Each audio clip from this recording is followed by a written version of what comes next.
Welcome back, wonderful world of YouTube, Twitter, Facebook, wherever you might find this. We're back with the truck. Stay tuned. Alright, so this is where we're at. That is in there with the bike and the Camaro and a bunch of other crap. Before we get into too much, I want to give you guys an update. So I put an offer on a new building. It's actually kind of a crap hole right now, but we're going to work on it, and hopefully over the next 6 months slowly move stuff in there so I'll have a better workspace and maybe more videos. I don't know, who knows, we'll see what happens, but that's what we're doing. Hopefully I'll sign on in the next couple of weeks and we can get working, but until then, back to this bad boy. So you see these are 3-inch. This thing has a 3-inch body lift on it, and that's what those are. That's your 3-inch body lift. So I'm actually going to put that back on there. So I have to cut these nuts off of that one over there, that one, and those two up there. But in the meantime, see that bad cross member? That's actually for our spare tire. Well, we're going to cut this one out, and I'm actually going to use a different type of system, I guess, to support this frame. I'm actually going to use angle iron, and I'm going to weld in that.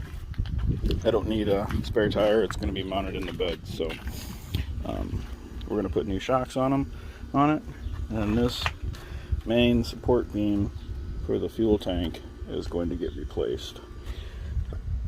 That one up there is going to get repaired. It's not that bad, so we're going to do some repair on it. Unless it's easy to come by, and then I'll buy it. This one right here is $100, so it's super simple. But yeah, so we're going to get cutting. I probably won't video too much of this, just because, well, I'm cutting. So, and then we're going to clean this stuff up too. I actually have a needle scaler. I'm going to use that on the whole frame and leaf springs and rear end and all that stuff. Everything's getting coated. Everything's getting painted.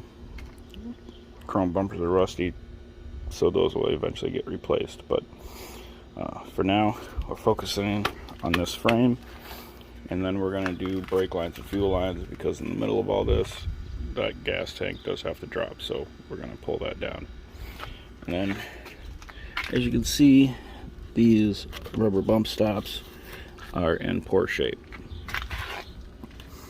so we're just going to take those bolts right out, and we're going to go with a better style of bump stop. I don't know, maybe I'll find a hydraulic one I like, I'm not sure, but let's pitter patter, let's get at her.